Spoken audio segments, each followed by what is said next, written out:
Niswa girls college Paharpur Azamgarh के सबसे पुराने कॉलेजेस में से एक है, जो 1938 से विज्ञान, वाणिज्य, कला के क्षेत्र में उत्कृष्ट शिक्षा प्रदान कर रहा है। इसने कक्षा 9वीं से 12वीं तक IIT और नीट की तैयारी के लिए ग्रेविटी इंस्टीट्यूट लखनऊ के साथ इंटीग्रेटेड कक्षाएं भी शुरू की हैं। कक्षा नर्सरी से 11वीं तक प्रवेश खुला है।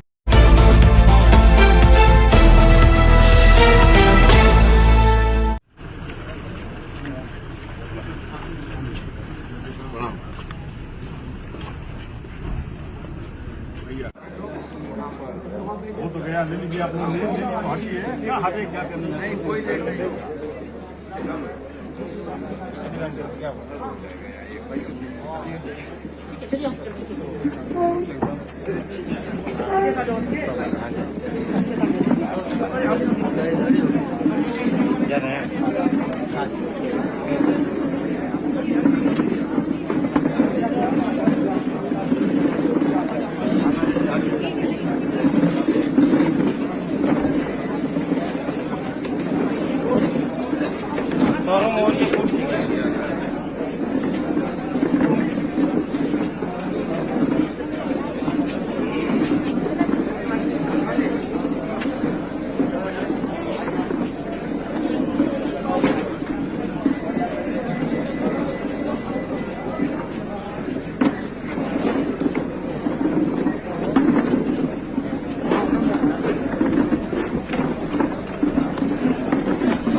अच्छा, गेट पर घटी भाई।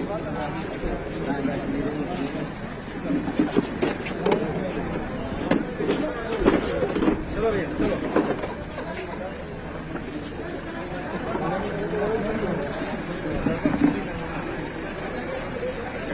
निकल जाए गाड़ी का चला जाएगा, खाली करो।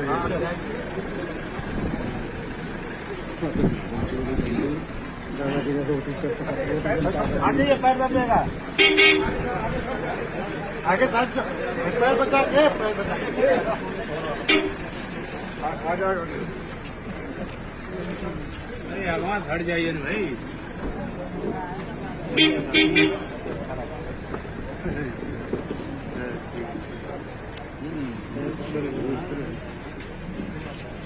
चलिए चलिए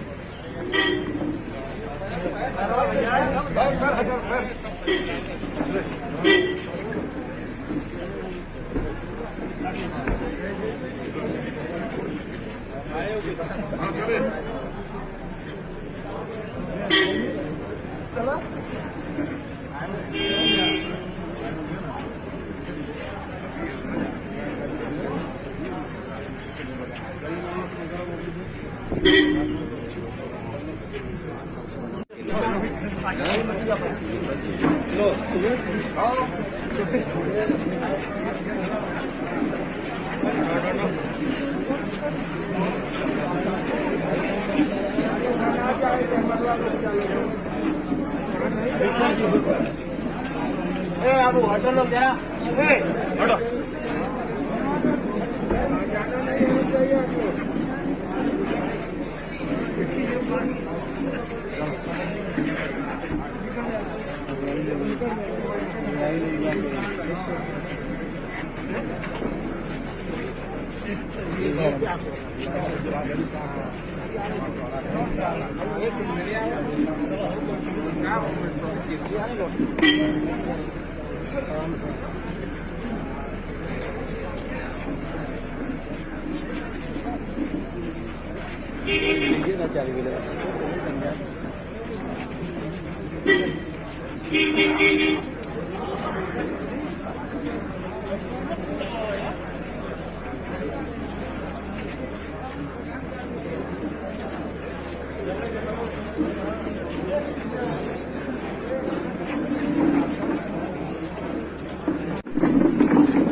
वही तो हम लोग न्यूज वाला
बैठ जाइए सर, लोग सबको देख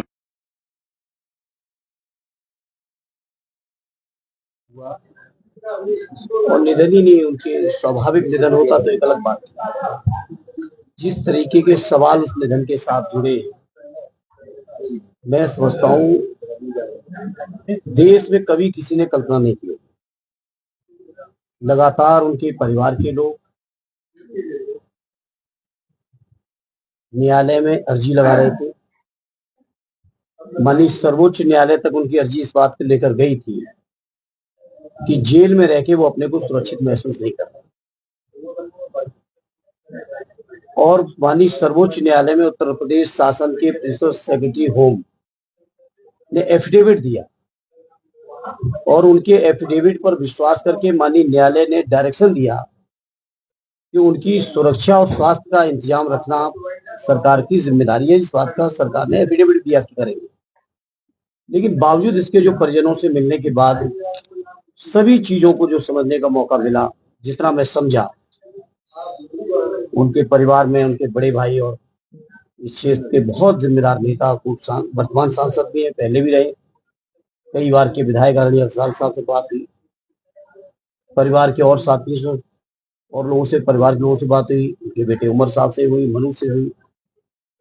सभी लोगों से मिलने के बाद जो महसूस हुआ, मैंने इस तरह की शासन देश में कभी होगा इस बात की कल्पना नहीं की कि न्याय का विरक्षा में रहते हुए, जेल में रहते हुए, प्रशासन द्वारा या प्रिंसिपल सेक्रेटरी होम द्वारा माननीय सर्वोच्च न्यायालय में एफिडेविट देने के बावजूद इस तरह से उनकी डेथ हुई है, इस बात की कल्पना कोई नहीं कर सकता।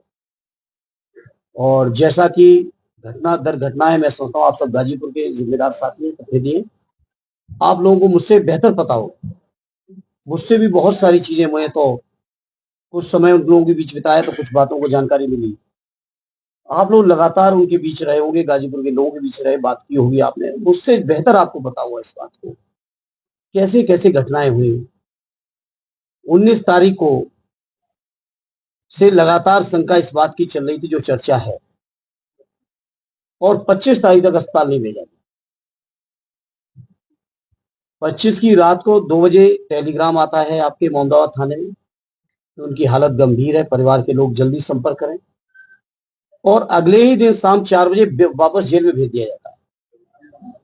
जो व्यक्ति आईसीयू में हो, जो व्यक्ति ऑक्सीजन से लेके तमाम सपोर्ट लेके हॉस्पिटल में हो, क्या आप इमेजिनेशन कर सकते हैं कि 14 या 18 घंटे के अंदर पूरी तरह स्वस्थ होके वापस बैरक में रहने योग्य हो जाएगा?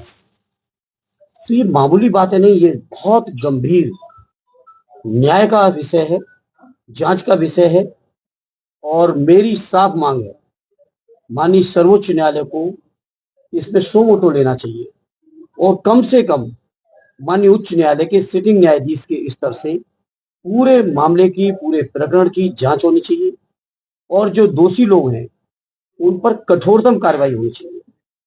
क्योंकि इस तरह संस्थागत और ना इस तरीके से न्याय का विरक्षा में रहते हुए प्रदेश में घटनाएं जो हुई हैं, ये कभी केवल मुख्तार जी की ही नहीं हुई है, उससे पहले अतीक अहमद साहब की हुई, उनके भाई अशरफ की हुई, उससे पहले विकास दुबे की हुई, उससे पहले मुन्ना बजरंगी की हुई।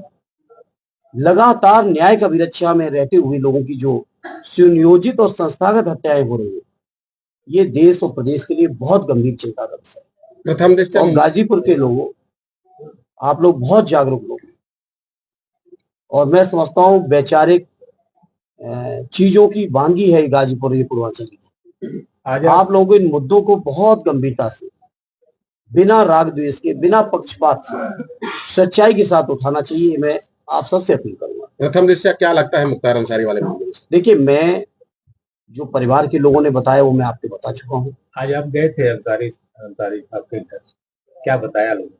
मैंने यही तो बताया, मैं अगले 1 साल अंसारी साहब को कोर्ट किया आपके सामने, और ये घटनाएं जो मैं आज आपको बता रहा हूँ, ये सारी घटनाएं उनकी जुबान से मैं सुनने के बाद आप सबके बीच अपनी बात को रख रहा हूँ। परिवार के लोगों को पूरी की पूरी शंका है कि उनकी ये स्वाभाविक मृत्यु नहीं है। जिस बीमारी का हवाला दिया जा रहा है वो बीमारी स्वाभाविक नहीं है।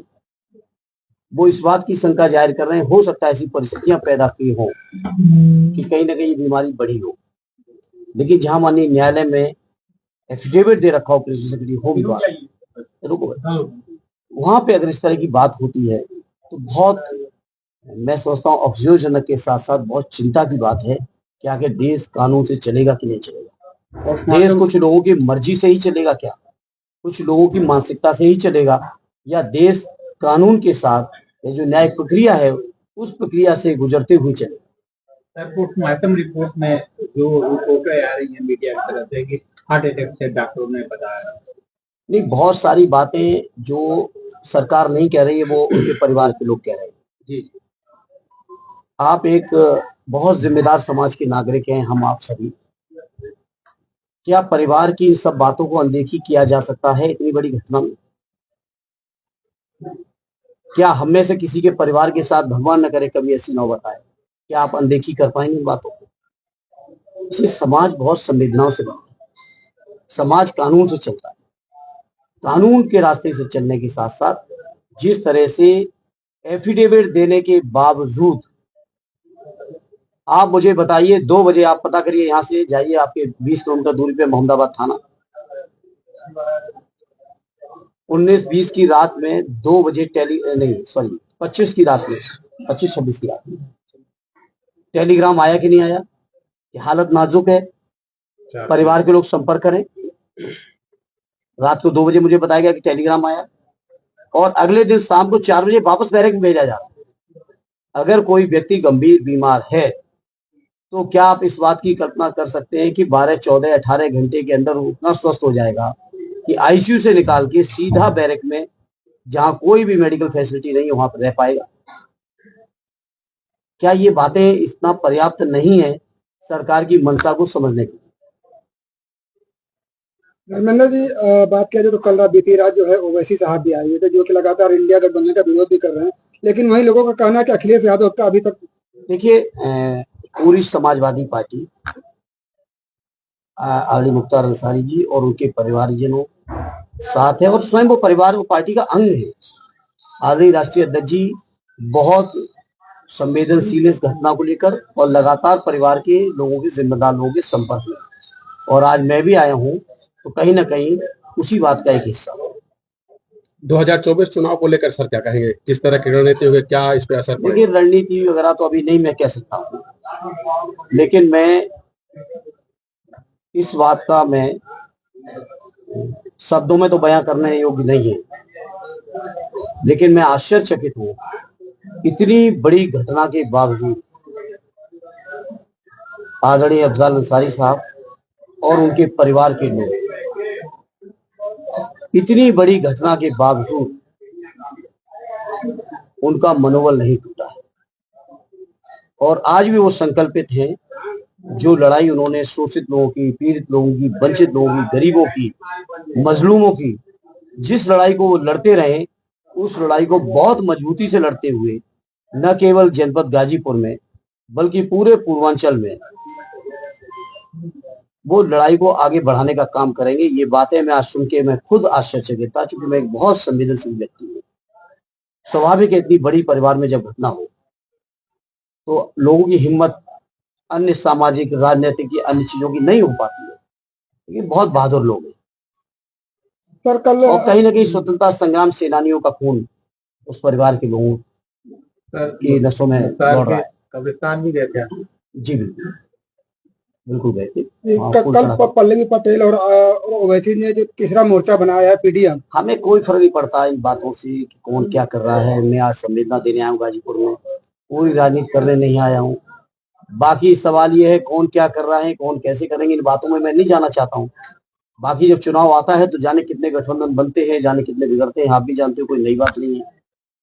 पल्लवी पटेल जी आज भी समाजवादी पार्टी की सिंबल की विधायक है। टेक्निकली वो आज भी साइकिल के निशान पर समाजवादी पार्टी की ही विधायक है। वो अलग बात है, वो अपना एक दल चलाती है स्वतंत्र तौर पर। पोस्टमार्टम रिपोर्ट जो कार्डियक अरेस्ट है उसके बाद से जांच टीम बना दी गई है और 1 महीने में रिपोर्ट सौंपने का है। देखिए वो कहा गया है लीपापोती बहुत होती है, लीपापोती बहुत होती है।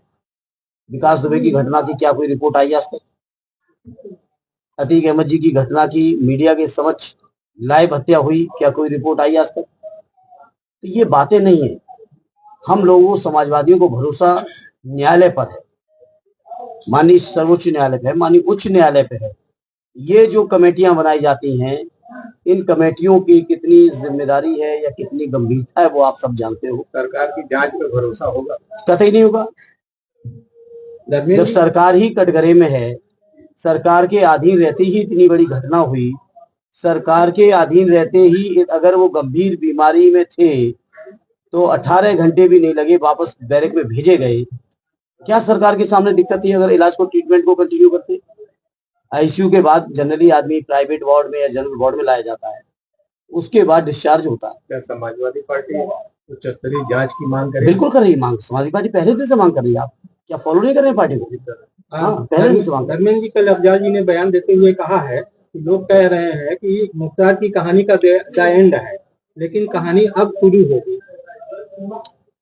देखिए मैंने आपसे कहा वो आप किस चीज को किस रूप में ले रहे हो। मैंने आपसे कहा कि मैं उनकी इस बात की हिम्मत के, मैं छोटा हूं उम्र में, मैं सराहना किस शब्दों में करूं, लेकिन बड़ी चीज थी। इतनी बड़ी घटना के बावजूद वो परिवार हिम्मत नहीं आ रहा।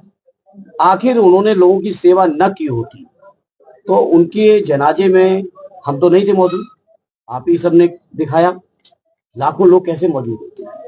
आखिर कहीं ना कहीं लोगों का, गरीबों का, मजलूमों का विश्वास, यकीन, भरोसा उनके और उनके परिवार के ऊपर। इन विषम परिस्थितियों में पूर्वांचल में क्या स्थिति बनेगी लोकसभा चुनाव में? पूर्वांचल की जनता बहुत जागरूक है राजनीति के मामले में, बहुत समझदार, जिम्मेदार और देश की राजनीति को दिशा देने वाले लोग हैं। ये गाजीपुर की धरती मामूली धरती नहीं है, एक से एक बड़े देश के नेता। गाजीपुर लोकसभा को क्या देखते हैं, किस तरह से देख रहे हैं? क्या निश्चित तौर पे पार्टी ने यहाँ पे उम्मीदवार आरडी अफजाल जी को घोषित कर रखा है और वो यहाँ से बहुत ऐतिहासिक वोटों से चुनाव जीतेंगे और वही नहीं जीतेंगे। मुझे उम्मीद है कि उनके साथ साथ बगल की, चाहे हमारे जौनपुर जनपद हो, आजमगढ़ जनपद हो, मऊ हो, बलिया हो, अंबेडकर नगर हो, या आपके चंदौली से लेके आप चले जाइए अंबेडकर नगर भदोई तक, पूरा इलाका समाजवादी पार्टी का गढ़ है। विधानसभा में इस बात को साबित हुआ है और लोकसभा के चुनाव में भी ऐतिहासिक परिणाम आए। आपके सामने निरहुआ फिर है, क्या लगता है? कोई बात नहीं, कोई तो होता है, कोई नई बात थोड़ी है। क्या बीजेपी का कैंडिडेट नहीं होता कोई? निरहुआ है, अच्छी बात है, अच्छा है, उनको भी काम करने का लोगों ने मौका दिया और काम का समीक्षा का भी लोगों को मौका मिल रहा है। अगर कैंडिडेट हट जाते तो शायद समीक्षा का मौका ना होता। वो दम भर रहे हैं कि पिछली बार से ऐतिहासिक जीत होगी, आप क्या बता रहे हैं? नहीं, हम लोग इस समय के नहीं है दम भरने वाले। हम तो आजमगढ़ की सरजमी को और वहाँ के लोगों को सलाम करते हैं, प्रणाम करते हैं कि वहाँ के लोगों ने हमारे समाजवादी आंदोलन को बहुत मजबूती देने का काम किया। आजमगढ़ के लोगों ने, गाजीपुर के लोगों ने भी किया। और आजमगढ़ ऐसी शानदार सरजमी जहाँ से सदैव नेताजी स्वयं सांसद रहे, आदरणीय अखिलेश यादव जी सांसद रहे हो, उन लोगों से पहले, हमारे बड़े नेताओं से भी पहले स्वर्गीय चंद्रजीत जी, स्वर्गीय राम नरेश जी वहां से सांसद रहे हो, स्वर्गीय राम बच्चन जी की कर्मभूमि रही हो, तो वो शानदार सरजमी है समाजवादी। सर इस बार बुआ जी अलग लड़ रहे हैं। अब लड़ रही तो लड़ सकती है, वो तो फैसला उनका है। उसका क्या असर आएगा? नहीं, कोई असर नहीं। लोग देख रहे हैं, लड़ाई सीधी है, बीजेपी को हटाने की है, और बीजेपी को हटाने के लिए कोई संघर्ष कर रहा है तो हमारा इंडिया गठबंधन, और उस इंडिया गठबंधन का कोई खेवनहार है उत्तर प्रदेश के मैदान में तो माननीय अखिलेश यादव जी। मुख्तार अंसारी की मौत का सरकार को फायदा मिलेगा या खामियाजा होता है? ये न सवाल आपको करना चाहिए और न इसका कोई जवाब बनता है। हम संवेदनशील इंसान हैं, हम उस विचारधारा के नहीं है जो इस तरह की घटनाओं में राजनीतिक गुरदोष या फायदे नुकसान नापे। बहुत संवेदनशील इंसान। धर्मेंद्र जी, पिछली लोकसभा में अगर बात करें तो समाजवादी पार्टी और बसपा दोनों एक साथ चुनाव लड़ी थी और बहुत आप देख रहे हो कि कितनी सीटें आपने पाई थी, और इस बार बीजेपी 80 की 80 सीट जीत का दावा कर रही है। अगर बीजेपी के दावों को आप इतना गंभीरता से लेते हैं मेरे पत्रकार साथी, तो आप बीजेपी के उस दावे को भी गंभीरता से लीजिए और उसका हिसाब किताब भी लीजिए, राजनीतिक व्यक्ति का या राजनीतिक दल का या उनकी घोषणा पत्र का या दावों का, जिसमें उन्होंने कहा था कि हर साल 2 करोड़ रोजगार देंगे। आखिर बीजेपी के उन दावों का क्या हुआ? जिन दावों में बीजेपी ने कहा था कि किसानों की आमदनी हम दूनी करेंगे, उन दावों का क्या हुआ? जिन दावों में बीजेपी के लोगों ने कहा था हम महंगाई कम कर देंगे, पेट्रोल डीजल का दाम बहुत नीचे ले आएंगे, क्या वो दावे सच हो गए? बीजेपी के लोगों ने ही कहा था, उस समय के प्रधानमंत्री आदरणीय डॉक्टर मनमोहन सिंह जी का अपमान करते हुए कहा था, उनका अपमान करते हुए कहा था कि माननीय प्रधानमंत्री जी की उम्र की तरह डॉलर की कीमत में रुपया बढ़ता चला जा रहा है। कहा था या नहीं कहा था? पत्रकार मित्रों, आप पे रिकॉर्डिंग होगी। आखिर उन दावों का क्या हुआ? आखिर उन दावों का बीजेपी का क्या हुआ जिन दावों बीजेपी के लोगों ने कहा था देश नहीं बिकने दूंगा? मैं बीजेपी के जो भी साथी हों उनसे पूछना चाहता हूं, और आप लोग कोई पूछ सके तो पूछिएगा, मेरे नाम से पूछिएगा कि आखिर देश बिकने की बीजेपी की परिभाषा क्या थी? जहां रेल बेच दिया, तेल बेच दिया, बीमा बेच दिया, सरकारी बैंकें बेच दी, हवाई अड्डे बेच दिए, हवाई जहाज बेच दिए, बंदरगाह बेच दिए, बड़ी से बड़ी कंपनियां बेच दी। आखिर बीजेपी के लोगों की नजरों में देश बेचने की परिभाषा क्या है? तो बीजेपी का जो दावा पिछले 14 से लगातार अलग अलग चुनावों में अलग अलग मौके पे होते रहे हैं, उन दावों में अगर सच्चाई हो तो हम 400 पार के दावा उनको स्वीकार कर लें। और उन दावों में जो हालत है, जैसे हमारे आप हम इंतजार कर रहे, दिखाता खुलवा के 15 लाख आएंगे, आप में से बहुत सारे लोग वेट कर रहे होंगे, 15 लाख आ जाएंगे। अगर वो दावे उनके सच निकले हो तो ये दावा सच मान लो, और अगर वो दावे सच नहीं निकले हो तो बीजेपी के किसी दावे को जनता गंभीरता से नहीं लेती। सर, पिछली बार लोकसभा चुनाव में 2 युवाओं का साथ फिर रहा, यानी कांग्रेस में राहुल गांधी और समाजवादी पार्टी से अखिलेश यादव, तो इस बार भी 2 युवा फिर साथ में है, तो क्या लगता है कि उत्तर प्रदेश में बहुत ऐतिहासिक परिणाम आएगा? उत्तर प्रदेश से तो आएगा ही आएगा, उत्तर प्रदेश के साथ साथ पूरे देश से आएगा। और जैसा कि उत्तर प्रदेश के बारे में पूरे देश में एक मान्यता है कि उत्तर प्रदेश जिधर चल निकलता है सरकार दिल्ली में उसी की बनती है, तो इस बार उत्तर प्रदेश बीजेपी को हटाएगा, इंडिया गठबंधन को लाएगा, आदरणीय अखिलेश यादव जी की और माननीय राहुल गांधी जी के मान और सम्मान को हमारा प्रदेश बढ़ाएगा। लेकिन उनके प्रदेश अध्यक्ष का यह कहना है कि वो जहां भी सपा का प्रत्याशी उनका प्रचार नहीं करेंगे। अजय राकैया, मुझे मुझे जानकारी नहीं है, और उन्होंने किस परिप्रेक्ष्य में कहा है, क्यों कहा है, मुझे जानकारी नहीं, इसलिए मैं उसका कोई बात का न सकारात्मक न नकारात्मक कोई बात मैं उस मामले में नहीं कहूंगा। बसपा के गठबंधन टूटने से कोई असर नहीं है। अभी कल ही रामलीला में कांग्रेस और समाजवादी नेता सब साथ थे दिल्ली में। अब मुझे नहीं मालूम कौन से परिप्रेक्ष्य में क्या बात आप लोगों ने उठा ली। कई बार आप लोग भी तो सब कुछ अच्छा चलता है तो आपको दिक्कत होती है। बसपा गठबंधन टूटने से कोई मतलब बसपा का बना कहा था कि टूटा है? 2019 में बना, तो 19 के बाद 22 की परफॉर्मेंस क्या रही? आप ही की जेल में उठाइए, आप ही की जेल में उठाइए। अखिलेश जी का आना है सर इधर।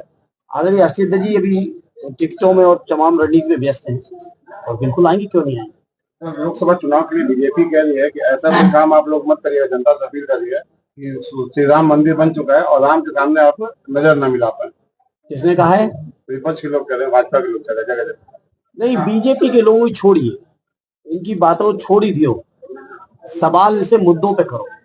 और पत्रकार मित्रों, आपकी भी जिम्मेदारी है और आपका भी इसी में हित है और आपका भी इसी यही कर्तव्य है देश के लिए भी। हम राजनीतिक लोगों के साथ साथ आपकी भी जिम्मेदारी यही बनती है लोकतंत्र के चौथे स्तंभ के तौर पर, क्योंकि बीजेपी के लोग लोकतंत्र खत्म करना चाहते हैं। बीजेपी के लोग बाबा साहब भीमराव अम्बेडकर जी के बनाए हुए संविधान को सिर्फ इसलिए खत्म करना चाहते हैं कि उस संविधान में समाज के हर व्यक्ति को समान अधिकार मिले, समान अवसर मिले, समान न्याय मिला है, समान मौका मिला है। और यदि कोई दबा है, कुचला है, समाज में बैक बेंचर बनाया गया है, तो उसको आगे लाने का एक इंतजाम है जो संवैधानिक व्यवस्था है, उसमें भारतीय जनता पार्टी का भरोसा नहीं है। और इसीलिए बीजेपी के लोग कहते हैं कि मुझे 400 पार चाहिए, क्योंकि वो चाहते हैं लोकसभा में 2/3 का बहुमत हो जाए, मन चाहा संविधान बना लें। इसीलिए प्रधानमंत्री जी ने भी बयान दिया कि कुछ ऐसे फैसले होंगे जो हजारों साल लोग याद करेंगे। इस तरह बीजेपी के लोगों से पूछो कि आखिर वो फैसले क्या हैं। जनता को तो जानने का हक है ना, क्या फैसले लेने वाली है। ताज़ा और तमाम खबरों को देखने के लिए हमारे चैनल को सब्सक्राइब करें। वीडियो पसंद आए तो लाइक और शेयर करें। खबर और विज्ञापन के लिए संपर्क करें।